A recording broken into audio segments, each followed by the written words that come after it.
Number 1, persistent back pain can be scary, but it's rarely dangerous. Persistent back pain can be distressing and disabling, but it's rarely life-threatening and you are very unlikely to end up in a wheelchair. Number 2, getting older is not a cause of back pain. Although it is a widespread belief and concern that getting older causes or worsens back pain, research does not support this and evidence-based treatments can help at any age. Number 3, persistent back pain is rarely associated with serious tissue damage. Backs are strong. If you have had an injury, tissue healing occurs within 3 months. So if your pain persists past this time, it usually means there are a lot of other contributing factors. A lot of back pain begins with no injury or with simple everyday movement. These occasions may relate to stress, tension, fatigue, inactivity, or unaccustomed activity which make the back sensitive to movement and loading. Number 4, scans rarely show the cause of back pain.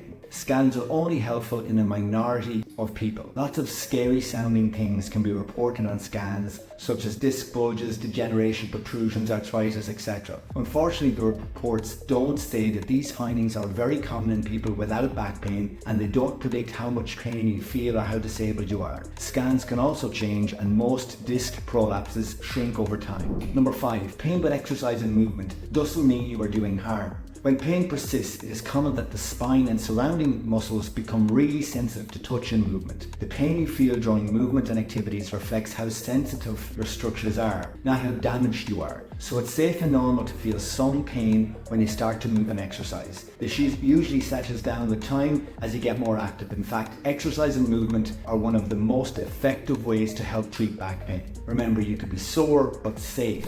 Number 6, back pain is not caused by poor posture. How we sit, stand and bend does not cause back pain, even though these activities may be painful. A variety of postures are healthy for the back. It is safe to relax during everyday tasks such as sitting, bending and lifting. With a round back, in fact, is more efficient. Number 7, back pain is not caused by a weak core. Weak core muscles do not cause back pain. In fact, people with back pain often tense their core muscles as a protective response. This is like clenching your fist after you've sprained your wrist. Being strong is important when you need the muscles to switch on, but being tense all the time isn't helpful. Learning to relax the core muscles during everyday tasks can be helpful. Number 8, backs do not wear out with everyday loading and bending. The same way lifting weights makes muscles stronger, moving and loading make the back stronger and healthier. So activities like running, twisting, bending and lifting are safe if you start gradually and practice regularly. Number 9, pain flare-ups do not mean you are damaging yourself. While pain flare-ups can be very painful and scary, they are not usually related to tissue damage.